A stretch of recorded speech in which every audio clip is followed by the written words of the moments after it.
السلام علیکم، میں امداد سومرو۔ کہیں سے اشارہ ہے یا حقائق سمجھ کر تمام سیاسی جماعتیں الیکشن کی تیاریوں میں جٹ گئی ہیں۔ ظاہر ہے کوئی خفیہ اشارہ ہوگا، اس لیے مسلم لیگ نون کی ساری سیاسی سرگرمیاں الیکشن کے متعلق ہو گئی ہیں۔ پیپلز پارٹی جو پنجاب میں اس طرح فوکس نہیں کر رہی تھی، اب اس نے بھی پنجاب پر فوکس کرنا شروع کر دیا ہوا ہے، اور حکومت نے کرونا کو پیچھے چھوڑ کر سارا زور الیکشن پر لگا دیا ہے کہ الیکشن کس طرح جیتا جا سکتا ہے۔ تو کیا ہو رہا ہے؟ کیا پاکستان میں الیکشن قریب آ گئے ہیں؟ یہ سب سے بڑا سوال ہے، کیونکہ جو سرگرمیاں ہیں وہ ساری کی ساری الیکشن کے گرد گھومنا شروع ہو گئی ہیں۔ آصف زرداری لاہور میں بیٹھے ہیں، ان پر بعد میں بات کریں گے۔ پہلے کرونا ویکسین ختم ہو گئی ہے پاکستان میں، اور اس کے پیچھے بھی فوکس ہے الیکشن۔ کرونا اور الیکشن کا کوئی تعلق تو نہیں ہے، لیکن کرونا کی ویکسین ختم ہو گئی ہے، اس کے پیچھے حکومت کی ترجیح تھی قومی اسمبلی میں لڑائی جھگڑے، وہ کیوں؟ حکومت کی ترجیح تھی الیکشن کا بل، وہ کیوں؟ ظاہر ہے سارا کچھ الیکشن ترمیمی بل جو ہے۔ خبر ہے آج کہ ایکسپو سینٹر لاہور میں اعلان کر دیا گیا ہے کہ جو بیرون ملک جاتے ہیں، جو سفر کرنا ہے جنہوں نے انٹرنیشنل، وہ جو اوورسیز پاکستانی ہیں، ان کو ویکسین، ان کے لیے کوئی الگ سے ویکسین ہے، تو ان کی جو ویکسین ہے وہ ختم ہو گئی۔ وہاں پر ایکسپو سینٹر لاہور میں ٹھیک ٹھاک ادھم مچا رہا، وہ اسی طرح کا جس طرح کا قومی اسمبلی میں مچا تھا۔ تو وہاں پہ لوگ دروازے پہ کھڑے ہوئے، یا اس طرح کا جس طرح کا بلوچستان اسمبلی میں، تو وہاں پر لوگ دروازے پہ کھڑے رہے، اور ان کو پہلے کہا گیا لائنوں میں لگ کر آپ کو اب آوازیں دی جائیں گی، اور لوگ بیٹھے رہے، ہال میں بیٹھے رہے، ٹھیک ٹھاک رش لگا رہا۔ اور اس کے بعد ایک اعلان ہوا کہ جی ویکسین ختم ہو گئی ہے، 1 ہفتے کے بعد اب آپ آئیے گا، 1 ہفتے کے بعد ویکسین لگے گی۔ کراچی میں، اور کراچی سمیت سندھ بھر کے جو 400 مراکز ہیں، اس میں سے 50% مراکز ایک دن پہلے بند ہو گئے تھے، اور اب ظاہر ہے آہستہ آہستہ سارے بند ہو جائیں گے۔ وہاں پر بھی یہی عالم ہے۔ تو ہو کیا رہا ہے؟ 1 ہفتہ پہلے فیصل سلطان صاحب جو وزیر اعظم کے معاون ہیں، اور کرونا پر ظاہر ہے وہ جو معاون صحت ہیں، اور کرونا پر وہی سارا کچھ ان کے ذمہ ہے، اور انہوں نے 1 ہفتہ پہلے جب یہ خبریں چلی تھی کہ آدھے سے زیادہ سینٹر بند ہونا شروع ہوئے تھے، گجرانوالہ میں کرائے تھی کہ وہاں نہیں، فلاں شہر میں نہیں، فلاں شہر میں نہیں، حکومت سندھ بار بار کہہ رہی تھی کہ ویکسین ختم ہو رہی ہے، ویکسین منگوا کر دی جائے۔ پرسوں ترسوں مراد علی شاہ صاحب نے پریس کانفرنس کی کہ یا ویکسین منگوائیں یا ہمیں بتا دیں کہ ہم منگوا لیں، ہمیں اجازت نہیں دے رہے منگوانے کی۔ انہوں نے کہا تھا کہ ہم نے حکومت سے پوچھا ہے، وفاقی حکومت سے، کہ ہمیں یہ بتائیں کہ کتنی قیمت ہے، کس قیمت پر آپ نے منگوائی ہے، تاکہ ہم اسی حساب سے منگوا لیں، لیکن ہمیں نہیں بتا رہے اور خود بھی نہیں منگوا کر دے رہے۔ تو 2-3 دن پہلے وزیر اعلیٰ نے پریس کانفرنس کی تھی۔ فیصل سلطان صاحب بضد تھے کہ نہیں، ہمارے پاس 20 لاکھ خوراکیں موجود ہیں، مگر اب چیز سامنے آ گئی کہ نہیں ہے۔ اب اس کا الیکشن سے کیا تعلق ہے؟ بظاہر تو لگتا ہے نا کہ الیکشن سے تعلق نہیں ہے، لیکن اس کا الیکشن سے ہی تعلق ہے۔ اس کا الیکشن سے اس طرح تعلق ہے کہ وزیر اعظم عمران خان صاحب جو ہیں، وہ ان کی پوری حکومت بجٹ کے حوالے سے، بجٹ کے جو اجلاس تھے اس پر فوکسڈ رہی کہ کس طرح اپوزیشن کو وہاں پر فکس کرنا ہے، شہباز شریف کی تقریر کس طرح روکنی ہے، کیونکہ اس کا باہر جو امپیکٹ آنا تھا وہ عمران خان صاحب کے ووٹر پر آنا تھا، جو مایوس ہو رہا تھا، جو سمجھ رہا تھا کہ خان لڑ نہیں سکتا، جو سمجھ رہا تھا کہ خان کمزور پڑ گیا، جو سمجھ رہا تھا کہ خان ناکام ہو گیا۔ تو عمران خان صاحب کا جو سیاسی طرز عمل رہا ہے، وہ رہا ہے لڑائی جھگڑے کا، ہنگامہ آرائی کا، شور شرابے کا۔ تو ظاہر ہے ایک تربیت ہوتی ہے پولیٹیکل ورکر کی، لیڈر جو ہے وہ تربیت کرتے ہیں۔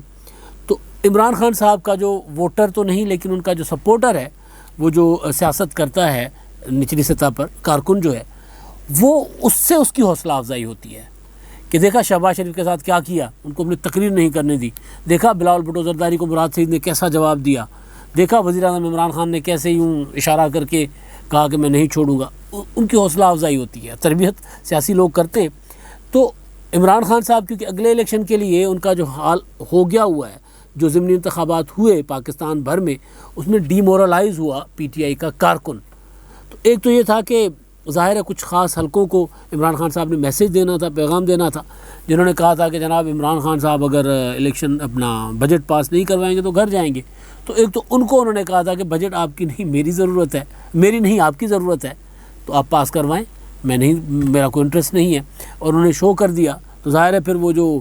اسمبلی میں 4 دن تک جو ہنگامہ آرائی رہی، اس کے بعد جو مفاہمت ہوئی اس کے لیے کہا جا رہا ہے کہ وہ بیچ بچاؤ کرایا گیا ہے. ظاہر بیچ بچاؤ کوئی بیچ والے ہی کرواتے ہیں یا وہ کرواتے ہیں جن کو ضرورت ہوتی ہے. تو بہرحال تو عمران خان صاحب یہ سارا فوکس رکھے ہوئے تھے اس طرف کہ اسمبلی میں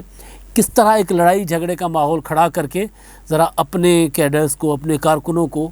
ابھارنا ہے، حوصلہ دلانا ہے کہ نہیں ہم کھڑے ہوئے ہیں، ابھی ہم لڑ رہے ہیں اور یہ نہیں ہے کہ آپ مایوس نہیں ہونا.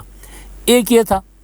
اور دوسرا اس طرف فوکس تھا، اور یہ سارا الیکشن سے ریلیٹڈ. اور دوسرا وزیر اعظم عمران خان صاحب کی سارا کا سارا زور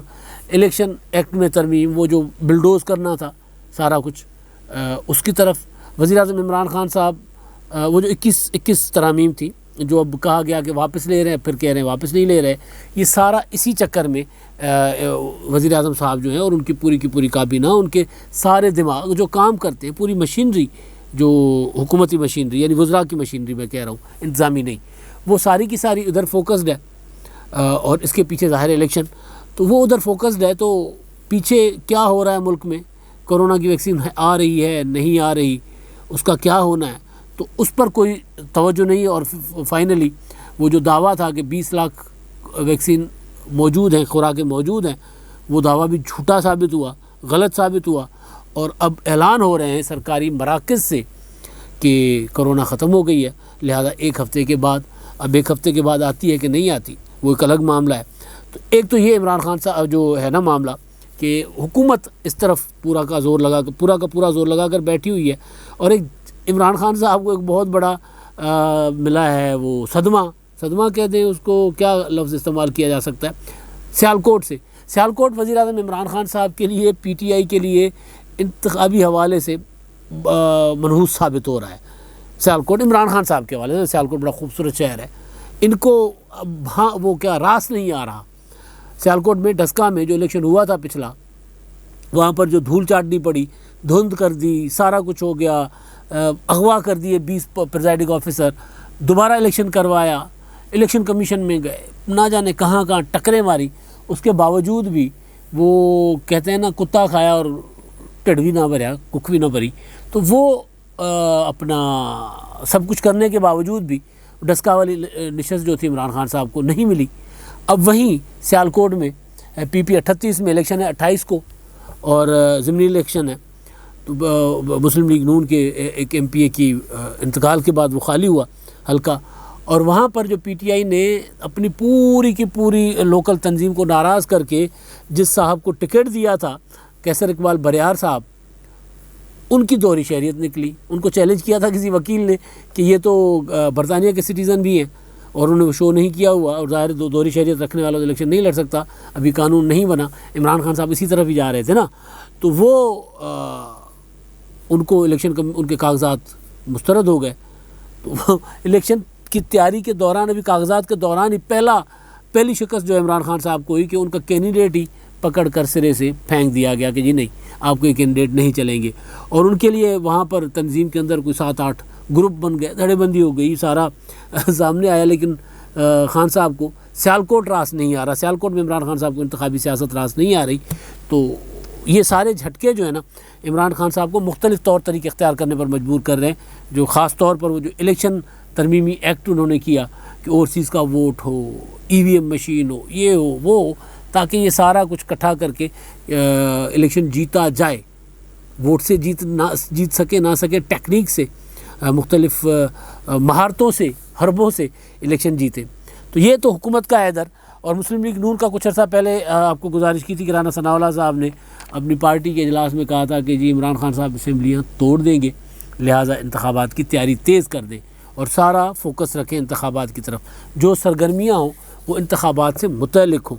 مسلم لیگ نون کیونکہ ویسے بھی پنجاب میں ان کو الیکشن قریب آ کر اگر وہ تیاری کریں گے تو وہ پھنس جائیں گے. ان کے پاس ایک حلقے میں 4-4 5-5 کینڈیڈیٹس ہیں، اور مسلم لیگ نون کا زور ہے پورا کا پورا پنجاب میں اس وقت، اور پی ٹی آئی یوں ناک کے بل گر رہی ہے، اور پیپلز پارٹی سنبھلنے کی کوشش کر رہی ہے پنجاب میں، کیونکہ اس طرح اس کی ہے نہیں موجودگی سیاسی میدان پر، انتخابی میدان پر. تو یہاں پر پیپلز پارٹی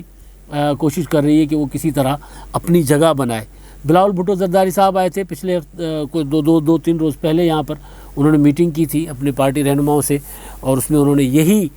فوکس رکھا تھا کہ کس طرح پنجاب میں پارٹی کو ریوائیو کیا جائے اور کون کون شامل ہونا چاہتے ہیں، کس کس کو شامل کیا جائے، یہ ساری چیزیں وہ دیکھ کر گئے تھے۔ اور اس کے بعد کل رات سے آصف علی زرداری صاحب لاہور میں آ کر براجمان ہیں، اور انہوں نے ایک تو پرسوں یعنی 21 کو بینظیر بھٹو شہید کی سالگرہ ہے، اس سالگرہ کی تقریب ہوگی بلاول ہاؤس میں، اور اس میں کچھ سلیکٹڈ پیپلز پارٹی کے جو رہنما ہیں، کووڈ کی وجہ سے شاید بڑی تقریب نہیں ہو رہی، لیکن بہرحال پنجاب اور لاہور کے سے تعلق رکھنے والے جو پارٹی کے سینئر رہنما ہیں، قائدین ہیں، سرگرم کارکن ہیں، ان کو مدعو کیا جائے گا۔ لیکن سالگرہ اصل مقصد نہیں تھا لاہور آنے کا۔ لاہور میں آصف زرداری صاحب وہی جو بلاول بھٹو زرداری صاحب مشن لے کر آئے تھے کہ کس طرح پارٹی کو آگے بڑھایا جائے، کس طرح 2023 یا 2023 سے پہلے الیکشن، وہ جو اشارے میں کہہ رہا ہوں نا، خفیہ اشارے کہیں سے مل رہے ہیں، جو رانا ثناء اللہ صاحب کو بھی مل گئے تھے، تو اس سے پہلے اگر انتخابات ہوتے ہیں تو پھر کچھ تو ہمارے پاس بھی ہو۔ تو اس کے لیے مختلف ناموں پر غور چل رہا تھا، جیسے بلوچستان میں عبدالقادر بلوچ اور ثناء اللہ زہری جو مسلم لیگ نون سے ناراض ہو کر الگ ہوئے، اور اس میں ناراضگی کی 2-3 وجوہات بتائی جا رہی تھی۔ ایک یہ کہ ان کو نواز شریف صاحب کے جو بیانیہ تھا جس میں انہوں نے آرمی چیف، DGI وغیرہ کے نام لیے تھے، ان کو اس سے تکلیف تھی، اس سے پریشانی تھی، تو اس وجہ سے الگ ہوئے۔ وہ یہ کہتے رہے کہ نہیں، ہمیں وہاں پر وہ جو ہمارے مخالفین ہیں ان کو اسٹیج پر بٹھایا گیا، تو ہم تو ان کے سامنے اسٹیج پر کسی ایک جگہ کو شیئر نہیں کرتے۔ تو ثناء اللہ زہری صاحب، کیونکہ عبدالقادر بلوچ صاحب کہتے ہیں وہ میرے سردار ہیں، تو وہ وہاں نہیں جاتے تو میں کیسے جاؤں گا۔ تو عبدالقادر بلوچ اور ثناء اللہ زہری صاحب جو ہیں وہ الگ ہو گئے، اور مسلم لیگ نون سے تو انہوں نے آصف زرداری صاحب سے ملاقات کی تھی پچھلے ہفتے اسلام آباد میں، وہ شامل ہو رہے ہیں۔ اور پنجاب کی کچھ، وہ تو خیر بلوچستان ہو گیا، لیکن سارا ظاہر ہے تو الیکشن ہی، تو پنجاب کی کچھ شخصیات، پنجاب کے کچھ دھڑے جو مسلم لیگ نون میں بھی سیٹ نہیں ہے، PTI میں بھی نہیں ہے، وہ پیپلز پارٹی میں شامل ہونا چاہ رہے ہیں، اور کچھ ایسے PTI کے لوگ جو سمجھ رہے ہیں کہ PTI کا اب زور نہیں چلے گا، ان کے لیے مسلم لیگ نون میں تو جگہ نہیں ہوگی، کیونکہ وہ مسلم لیگ نون کے سامنے تو کھڑے ہوئے تھے، تو وہ پیپلز پارٹی میں اپنی جگہ تلاش کرنے کی کوشش کر رہے ہیں۔ ایسے کون سے دھڑے ہیں، کن کن سے رابطے ہیں، وہ ساری ایک فہرست بنا کر آصف زرداری صاحب بیٹھے ہوئے ہیں، اور اس حوالے سے ذمہ داریاں دیں گے پیپلز پارٹی کے کچھ قائدین کو، اور اس میں کچھ رہنماؤں نے تو کام شروع بھی کر دیا ہوا ہے، کافی سارے لوگوں سے رابطے شروع کر دیے ہوئے ہیں۔ لیکن بیسیکلی جو اصل چیز جو میں گزارش کرنا چاہ رہا تھا وہ یہ کہ سارا کچھ الیکشن فوکسڈ ہے۔ اب پیپلز پارٹی میں پنجاب میں کوئی الیکٹیبلز شامل ہوتے ہیں نہیں ہوتے، لیکن الیکشن 2023 میں ہے، اور آج 2021 ہے، اور 2021 میں بھی بجٹ بھی پاس نہیں ہوا، بجٹ پاس ہونا ہے، اس سے پہلے الیکشن کی ساری سرگرمیاں ہونا، وہ ظاہر اندیہ ہے کہ وہ جو رانا ثناء اللہ صاحب نے کہا تھا کہ عمران خان صاحب الیکشن اسمبلیاں توڑ سکتے ہیں، یا عمران خان صاحب نے خود بھی کہا تھا کہ جی میں اب کسی کے ہاتھوں بلیک میل نہیں ہوں گا، میں اسمبلیاں توڑ دوں گا، تو بجٹ پاس ہونے کے بعد ساری صورتحال جو ہے وہ ہوگی واضح ہے کہ کیا ہونے جا رہا ہے۔ لیکن اب سیاسی جماعتیں جو ہیں وہ اس طرف فوکسڈ ہو رہی ہیں کہ ہم نے الیکشن کی طرف ہی جانا ہے، تو الیکشن کی تیاریاں ہوں سارا کچھ، اور خاص طور پر PDM جو ہے اس کو بھی آپ لیں گے تو مولانا فضل الرحمان صاحب یہ جو جلسے کر رہے ہیں اس میں بھی فوکس ان کا یہی ہے کہ الیکشن کی طرف اب جایا جائے، تازہ ابھی فوری الیکشن ہوتے ہیں یا 2023 میں ہوتے ہیں، لیکن عوام میں رہا جائے تاکہ الیکشن کا ماحول اپنا بہتر اور بہتر سے بہتر طریقے سے الیکشن لڑا جائے، اور PDM کو الیکشن اتحاد میں تبدیل کیا جائے۔ تو یہ سارا کچھ الیکشن فوکسڈ ہے، اور حکومت اسی وجہ سے کرونا کی ویکسین کی طرف توجہ نہیں دے رہی، الیکشن کے ترمیمی ایکٹ پر توجہ دے رہی ہے۔ اس کے پیچھے سارا یہی ہے۔ اب آخر میں جی ہمارے مہربان جو اپنی آراء سے آگاہ کرتے ہیں، کمنٹس کرتے ہیں ویڈیوز پر، چودھری عمار صاحب ہیں، وہ یہ کہتے ہیں کہ ان کو بندر کہنا بندروں کی توہین ہے، یہ کٹ پتلی ہیں جو گلی محلے میں تماشا دکھانے والے بندر ہیں، ان کی رسی کسی اور کے ہاتھ میں ہے۔ وہ جو بلاول بھٹو زرداری صاحب نے مراد سعید صاحب کے متعلق کہا تھا کہ وہ بندر کی طرح چھلانگیں لگا رہے تھے اور یہ کر رہے تھے وہ کر رہے تھے، تو اس پر جو میں نے گزارشات کی تھی کہ اسپیکر صاحب کو بلاول کے یہ الفاظ تو سننے کو سمجھ آ گئے، لیکن مراد سعید نظر نہیں آئے تھے ویڈیوز میں، جو ڈیسک پر چڑھ کر اپوزیشن پر حملہ آور تھے، اور انہوں نے جو 7 ارکان کو پر پابندی لگائی تھی اس میں مراد سعید نہیں تھی، کو شامل نہیں کیا گیا تھا۔ ظاہر عمران خان صاحب کے لاڈلے مراد سعید صاحب، تو ان پر تو وہ پابندی نہیں لگا سکتے تھے، تو اس پر عمار صاحب کہہ رہے ہیں کہ جی یہ بندروں کی توہین ہے، یہ تو کٹھ پتلی ہیں، وہ جو بندر تماشا نہیں کر رہے ہوتے، جو لے کر گلیوں میں پھر رہے ہوتے، لوگ یہ کہہ رہے ہیں اس طرح کے بندر ہیں. یہ ان کی رائے ہے، میں اس سے متفق نہیں. اب تک کے لیے اتنا ہی. اللہ حافظ.